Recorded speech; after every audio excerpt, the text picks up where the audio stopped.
올해 2025년은 한국 교회에 있어서 매우 의미 있는 해라고 이야기합니다.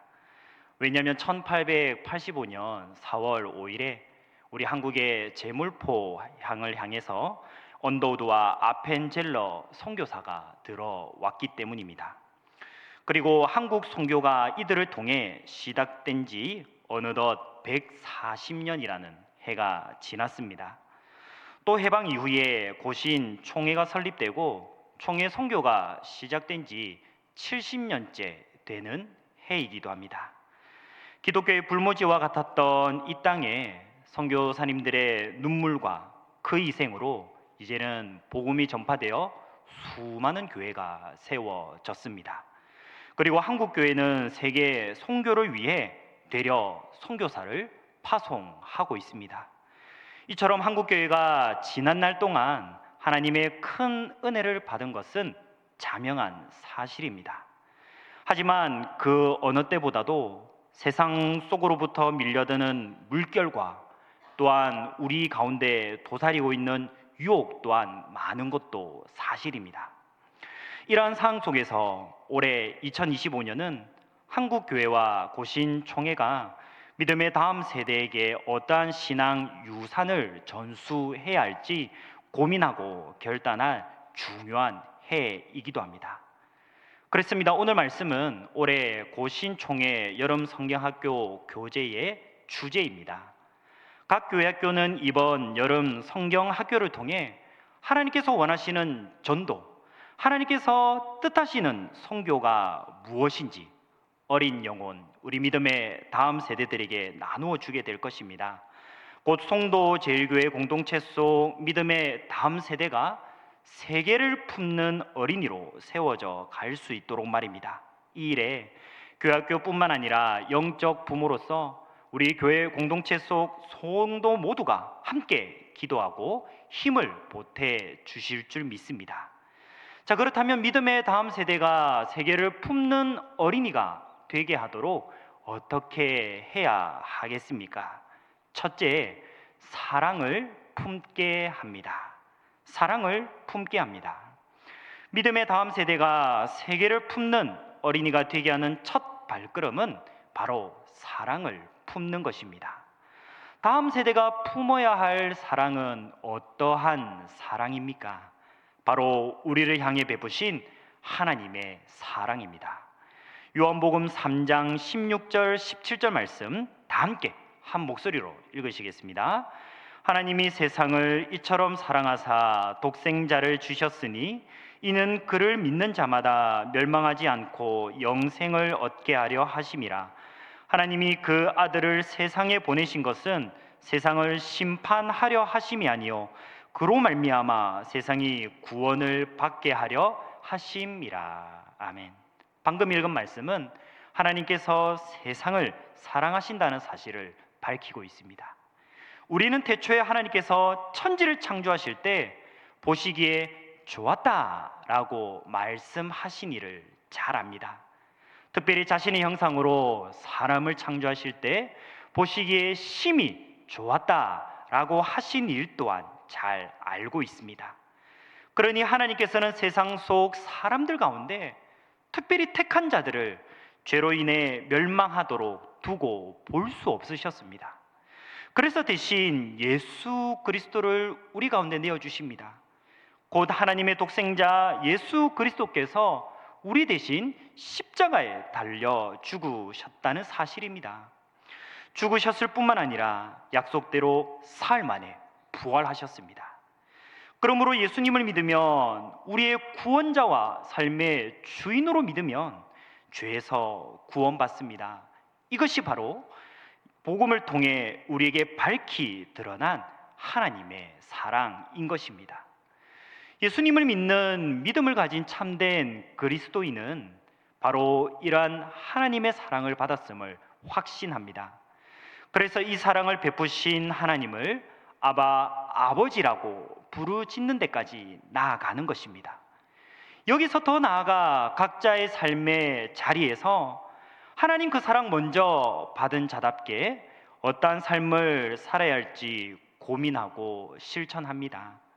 그 삶이란 하나님의 사랑을 경험하고 깨달은 것처럼 날마다 때마다 시마다 복음 전하는 전도자로 나아가는 복음 전도의 삶인 것입니다. 이 일에 우리뿐만 아니라 믿음의 다음 세대 또한 예외가 아닙니다. 연령이 많고 적음과 관계없이 믿음을 가진 이라면 누구나 동일한 하나님의 사랑을 받았습니다. 그러니 하나님의 사랑을 잊지 않고 늘 품도록 해야 됩니다. 바로 하나님의 사랑을 품음으로 자기 자신이 어떠한 존재인지를 명확하게 알 수 있도록 말입니다. 그러니 믿음의 다음 세대가 나는 하나님의 사랑을 받은 존재야. 나는 예수님을 주시기까지 나를 사랑하시는 하나님 아버지의 자녀야. 이런 관계적인 확신을 다음 세대의 마음에 우리 교회 공동체 모두가 심겨줄 수 있어야 하겠습니다. 이처럼 믿음의 다음 세대가 하나님의 사랑을 품도록 하는 일은 세계를 품는 어린이가 되게 하는 일의 첫 걸음이 됩니다. 왜냐하면 세계를 품도록 자기 자신의 삶의 자리에서 복음 전하기 위해서는 우선 그 사랑이 무엇인지를 알아야 하기 때문입니다. 알지도 못하고 와닿지도 않는데 복음을 전할 필요성을 어떻게 느낄 수 있겠습니까? 그러므로 무엇보다도 다음 세대가 하나님의 그 사랑을 알고 품게 해야 됩니다. 곧 자신이 어떠한 존재인지를 아는 일에 하나님의 사랑이 필수 불가결한 것입니다. 하나님의 사랑이 담긴 복음을 통해 자신의 정체성을 올바로 아는 일이 세계를 품는 어린이가 되게 하는 일 첫걸음인 줄 믿습니다. 이 일에 각 교회학교뿐만 아니라 가정의 부모를 포함한 교회 공동체 우리 모든 성도가 함께 힘을 모아야 하겠습니다. 곧 다음 세대가 참석하는 각 교회학교에만 맡겨둘 일이 아니라는 것입니다. 혹시 이러한 표현을 들어보신 적이 있으십니까? 아이 하나를 키우는데 뭐가 필요하다? 네, 돈도 필요하긴 한데요. 그것보다도 온 마을이 필요하다라는 표현이 있습니다. 아프리카의 나이지리아에서 생겨난 속담인데요. 외국의 작가 베티 영이라는 작가도 이 책 제목으로 출간을 하기도 했습니다. 이 말이 나타내는 뜻은 아이를 키우기 위해서는 부모나 가정뿐만 아니라 마을 전체 이웃들의 관심과 도움이 꼭 필요하다는 것이죠.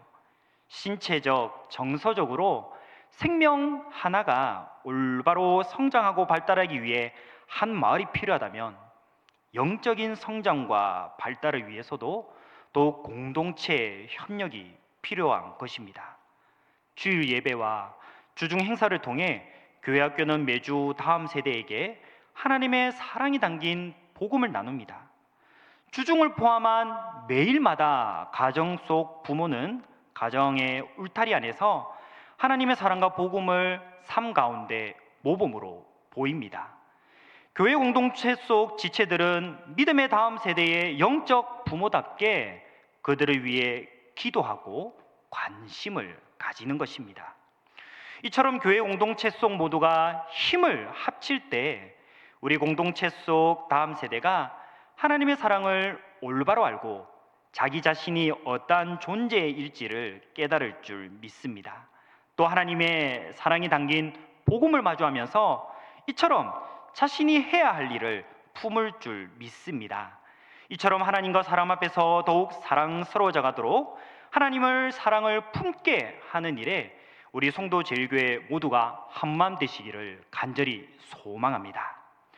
또 믿음의 다음 세대가 세계를 품는 어린이가 되게 하려면 어떻게 해야 하겠습니까? 둘째는 사명을 품게 합니다. 사명을 품게 합니다. 세계를 품는 어린이가 되도록 하나님의 사랑을 품는 이 첫 발걸음을 뗀 다음 세대에게서 자연히 나타나는 일은 무엇일까요? 바로 자신이 하나님의 사랑을 그대로 전하는 모습, 곧 사명을 품는 일입니다. 왜냐하면 자신이 예수님을 통해 하나님의 사랑받은 존재임을 깨달았기 때문입니다. 또 복음이신 예수님을 믿는 그리스도인답게 예수님을 닮아 가려고 하기 때문입니다. 곧 자기 자신이 어떠한 사람인지 자신의 정체성을 깨달았다면 그 정체성에 걸맞은 방향을 찾기 마련인 것이죠. 오늘 본문 말씀은 하나님의 사랑을 품은 사람답게 해야 할 일을 잘 드러내고 있습니다. 요한복음 20장 21절 말씀이었는데요. 다시 한번 다 함께 한 목소리로 읽으시겠습니다. 예수께서 또 이르시되 너희에게 평강이 있을지어다. 아버지께서 나를 보내신 것 같이 나도 너희를 보내노라. 아멘. 십자가에 달려 죽으신 지 사흘 만에 부활하신 예수님께서 제자들에게 방금 읽은 말씀을 하십니다. 아버지께서 나를 보내신 것 같이 나도 너희를 보내노라. 곧 제자들은 예수님이라는 이 하나님의 사랑이 담긴 복음 들고 보내시는 곳으로 충실하게 나아갈 수 있었습니다. 마치 하나님께서 이 땅에 예수님을 보내신 것처럼 말입니다. 하나님께서는 예수님을 보내심으로 이 땅 위에서 십자가 구원 사역을 온전히 감당하게 하셨습니다. 하늘 보좌 영광 다 버리고 사람의 몸을 입고 이 땅에 오신 예수님의 삶입니다. 예수님께서는 하나님으로부터 받은 이 사명을 삶의 가장 큰 목적이자 동력으로 삼으셨습니다. 이 사명에 대한 순종과 헌신으로 십자가에 주시기까지 자신의 사명을 온전히 완수하셨다는 사실입니다. 이와 마찬가지로 예수님께서도 하나님의 사랑을 품은 자들에게 그 사랑 전하는 사명을 품어 세상 속으로 보내십니다. 그러므로 우리뿐만 아니라 믿음의 다음 세대도 세상 속 이웃에게 하나님의 사랑이 담긴 복음을 전하도록 인도해야 합니다. 하나님께서는 복음을 전함으로 구원받고 하나님의 사랑을 품는 일로 그치기를 원하지 않으십니다. 복음을 믿고 품은 자라면 어디 한적한 곳에 따로 모여 자기들끼리만 기쁨을 누리기 원하지 않으십니다. 오히려 각자의 삶의 자리에서 하나님의 사랑이 담긴 복음을 전함으로 하나님 나라를 경작하는 일에 함께 동력하기를 원하신다는 사실입니다. 특별히 아담의 때로부터 택하신 자들이 하나님 나라를 세우는 일에 함께하게 하셨습니다. 이래 오늘날 우리와 믿음의 다음 세대 또한 예외가 아닐 것입니다. 곧 하나님께서는 모든 믿는 그리스도인에게 1차 사명으로 하나님 나라를 세우는 일을 허락하셨습니다. 그리고 이 1차 사명을 이루기 위해서 각자에게 다양한 2차 사명을 주셨는데 그것은 바로 가정을 세우고 직업을 가지고 일하는 모든 것들입니다. 이처럼 하나님 나라를 세우는 1차 사명은 모든 믿는 그리스도인 곧 우리에게 공통으로 주어진 사명이라 할 수 있습니다. 이 2차 사명을 어떠한 직업을 가지고 있든지 또한 어떠한 가정 환경 가운데 있든지 1차 사명은 동일합니다. 왜냐하면 이 2차 사명을 통해서 1차 사명 곧 하나님 나라 세우는 일을 완수하시기를 원하시기 때문입니다. 그러므로 세계를 품도록 하나님의 사랑을 품은 첫 걸음을 뗀 이 믿음의 다음 세대 곧 우리는 세상 속 믿지 않는 사람들과는 삶의 방향이 같지 않습니다. 세상 속 믿지 않는 사람들은 그저 앞서 나눈 2차 사명 이것이 인생의 목적으로 그치기 때문입니다. 더 좋은 직업을 가지고서 더 따뜻하고 화목한 가정을 세우는 일 등이 세상 속 믿지 않는 사람이 가진 사명의 전부일 뿐입니다. 하지만 우리는 그렇지 않습니다. 믿음의 다음 세대의 사명의 방향, 세상에 살아가는 목적은 그렇지 않습니다. 이 2차 사명들을 통해서 하나님께서 주신 하나님 나라 세우는 1차 사명을 완수하려고 합니다. 곧 하나님의 사랑이 담긴 복음을 전함으로 하나님 나라를 각자의 삶의 자리자리마다 세워가는 사명인 것입니다. 이 일에 우리뿐만 아니라 믿음의 다음 세대 또한 동일한 사명 받았음을 믿으시기 원합니다. 그러므로 다음 세대들이 열심히 공부하는 이유, 좋은 직장을 얻는 데서 그치는 게 아닙니다. 바로 그곳에서 복음을 전함으로 하나님 나라를 세우는 사명을 이루기까지 나아가야 할 줄 믿습니다. 이처럼 삶의 모든 자리가 복음을 전함으로 하나님 나라 세우는 사명 잘 감당할 수 있는 유익한 곳이 되는 것입니다. 그러므로 세계를 품도록 하나님의 사랑을 품는 첫 걸음을 뗀 이 믿음의 다음 세대가 하나님께서 주신 사명 올바르게 잘 감당하도록 우리 교회 공동체가 준비시켜야 하겠습니다. 곧 가정과 직장을 비롯한 모든 삶의 자리가 하나님의 사랑이 담긴 복음을 전하는 곳, 하나님 나라를 세우는 곳이 될 수 있도록 말입니다. 이 사명을 감당하도록 예수님께서는 다음 세대를 훗날 각자의 사명받은 삶의 자리로 보내실 것입니다. 바로 이것이 우리 교회 공동체 속 다음 세대가 품어야 할 사명인 줄 믿습니다. 이처럼 모든 삶의 자리들을 복음 전함으로 하나님 나라 세우는 온 사명의 기회로 여기는 다음 세대로 우리가 더욱 세우기를 간절히 소망합니다. 믿음의 다음 세대가 또 세계를 품는 어린이가 되도록 우리는 어떻게 해야 하겠습니까? 마지막으로 비전을 품게 합니다. 비전을 품게 합니다. 우리가 영화나 드라마를 보다 보면 거기에는 대개 누가 등장하죠? 주인공이 등장하기 마련입니다. 주인공이 줄거리 속에서 겪는 여러 일들이 있습니다. 좋은 일 또는 성공을 거두는 순간도 있겠지만 때로는 어려움과 난관들도 마주합니다. 영화나 드라마의 장르에 따라서 삶이 고됨을 느끼는 정도에 그칠 수 있고 때로는 목숨의 위협을 받는 정도일 수도 있습니다. 그럼에도 불구하고 주인공의 여정을 보고 있는 우리 관객들은 사실 심각하게 그 상황으로 인해 불안해하지 않습니다. 이유가 무엇일까요? 그것은 바로 주인공의 마지막이 해피엔딩이라는 사실을 짐작하기 때문입니다. 물론 해피엔딩으로 마무리되는 영화나 드라마에 적용할 수 있겠습니다. 이처럼 결말이 어떠할지를 안다면 그 과정이 아무리 어렵고 험난할지라도 이겨낼 수 있다는 사실입니다.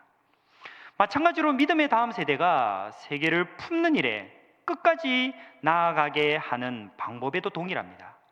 바로 믿는 그리스도인이 맞이할 해피엔딩이 어떠하리라는 이 비전을 품게 하는 것이죠. 그리스도인의 해피엔딩의 장면의 일부가 요한계시록 7장 9절 10절 말씀에 잘 나타나 있습니다. 우리 말씀 다 함께 한 목소리로 읽으시겠습니다. 이 일 후에 내가 보니 각 나라와 족속과 백성과 방언에서 아무도 능히 셀 수 없는 큰 무리가 나와 흰옷을 입고 손에 종려가지를 들고 보좌 앞과 어린 양 앞에 서서 큰 소리로 외쳐 이르되 구원하심이 보좌에 앉으신 우리 하나님과 어린 양에게 있도다 하니. 아멘. 이 장면에는 땅끝까지 전파되는 복음으로 인해 믿음으로 구원받고 하나님의 자녀된 자들이 셀 수 없는 큰 무리, 셀 수 없는 큰 무리로 등장하고 있습니다. 셀 수 없을 정도로 큰 무리이기 때문에 그들의 출신이나 지역이나 배경은 참 이루 말할 수 없이 다양할 것입니다. 하지만 그럼에도 불구하고 그들이 하고 있는 일, 그 모습은 오직 한 가지로 나타납니다. 바로 하나님을 찬양하고 영광 돌리고 높이는 모습입니다. 사실 이들도 이 땅 위에서 믿음으로 인해 겪었던 여러 힘든 순간들이 있었을 것입니다. 그때마다 눈물 흘리고 마음이 쓰라렸을지라도 하나님 아버지께서 그 눈물 닦아주시고 위로하심을 우리가 요한계시록 말씀을 통해 보게 됩니다. 믿음을 지키기 위해 고난받았던 일들이 기억도 나지 않게 새롭게 하여 주신다는 사실입니다. 그야말로 믿는 그리스도인의 결말은 틀림없이 해피 엔딩입니다. 하나님의 사랑이 담긴 복음을 품은 그리스도인답게 이보다 더 아름다운 결말이 있을 수 있겠습니까?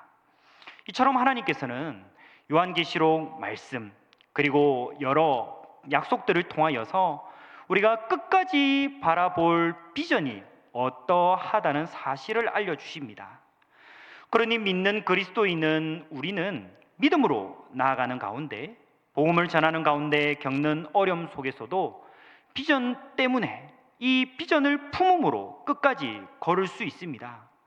또 다른 일에 시선을 빼앗기도록 여러 유혹을 받을지라도 비전을 품음으로 끝까지 흔들리지 않을 수 있는 것입니다. 잠시 흔들렸을지라도, 잠시 주저앉았을지라도 다시 일어날 수 있습니다.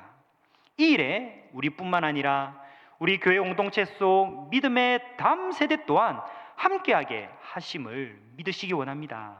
사람이라면 모름지기 사랑하고 아끼는 사람에게 좋은 것을 주고 싶어 합니다. 부모라면 모름지기 사랑하는 자녀에게 좋은 것만, 유익한 것만 주고 싶어 합니다. 또 어떠한 노력과 희생을 아끼지 않고서라도 자녀가 좋은 길을 가고 그리고 좋은 결실을 맺고 싶어 하지 않겠습니까? 마찬가지로 같은 믿음 안에 있는 우리의 다음 세대가 하나님께서 보이시는 해피엔딩을 꼭 붙잡게 해야 하지 않을까요? 하나님께서 보여주신 비전을 꼭 붙잡음으로 해피엔딩의 그 마지막 날 우리와 함께 하게 해야 하지 않을까요? 물론 다음 세대 속 어린 영혼들이 하나님께서 말씀으로 미리 보여주시는 비전 품게 하는 일 사실 수월하진 않습니다. 쉬워 보이지 않습니다. 왜냐하면 세상 속 많은 다른 비전들이 육신의 눈으로 보기에 좀 더 매력적으로 그리고 살 길처럼 보이기 때문입니다. 또 대부분 세상 속 다른 이 비전을 품고 사는 주변 사람들에게 우리 다음 세대가 영향을 곧잘 받기 때문이기도 합니다. 그러므로 세상 속 다른 비전을 품기 전에 이 어린 영혼 다음 세대의 마음에 하나님 나라의 비전을 우리가 먼저 심겨 주어야 하겠습니다. 다음 세대에게 이 비전을 심어주려는 우리가 먼저 확신을 가지고 나아가야 합니다. 정말 참된 진리요, 우리가 마지막에 가지고 끝까지 나아갈 수 있는 비전, 하나님께서 이루실 비전이라는 사실을 확신을 가지고 나아가야 하는 것입니다. 이처럼 하나님께서 미리 보여주시는 비전을 꼭 품고 복음을 전하는 일에 우리뿐만 아니라 믿음의 다음 세대가 함께 하게 되기를 원합니다. 어떠한 어려움에도 또 숱한 유혹에도 흔들리지 않고 끝까지 나아갈 수 있는 다음 세대가 될 줄 믿습니다. 이처럼 하나님의 사랑이 담긴 복음을 전하는 사명 힘써 다하려 할 때 하나님을 높이고 영원히 함께할 비전을 품게 하는 우리 모두가 되시기를 원합니다. 그렇습니다. 이번 교회학교 여름 사역을 통해 성도 제일교회 공동체는 믿음의 다음 세대를 세계를 품는 그리스도인으로, 세계를 품는 전도자로 세우려 합니다. 세계를 품는 전도자 되도록 자신이 먼저 예수님을 내어주시기까지 사랑하시는 이 하나님의 사랑 받았음을 알게 해야 하겠습니다. 그 하나님의 사랑을 먼저 품고 또 먼저 품은 자답게 그 사랑 흘려 보내줄 수 있도록 기도해 주시기 바랍니다. 또 하나님의 사랑을 품어서 각자에게 주시는 그 하나님께서 주신 사명 품는 데까지 나아갈 수 있도록 해야 하겠습니다. 세상 속 믿지 않는 사람들은 좋은 가정, 좋은 직장을 얻는 데까지만 바라봅니다. 하지만 믿음의 다음 세대는 그것을 더 넘어서서 그것을 통해 복음 전하고 하나님 나라 세우게 하시는 하나님 나라의 사명을 공통으로 품을 줄 압니다. 이 하나님 나라를 더욱 세워가는 사명을 품는 다음 세대도록 기도해 주시기 바랍니다. 물론 하나님께서는 이 사명을 끝까지 품고 나아갈 수 있도록 비전을 나타내 보여주셨습니다. 믿음의 다음 세대가 하나님께서 주시는 비전을 품고 끝까지 나아가게 해야 합니다. 인생살이 속 어려움과 유혹 가운데서도 하나님께서 영광 받으실 그날까지 복음 전하는 세대가 다음 세대가 될 수 있도록 기도해 주시기 바랍니다. 더불어 다음 세대와 함께 세계 곧 각자의 삶의 자리를 통해 복음 전해지기를 원하는 마음으로 먼저 우선 힘껏 나아가는 우리 공동체 모든 성도님들이 되기를 간절히 소망합니다.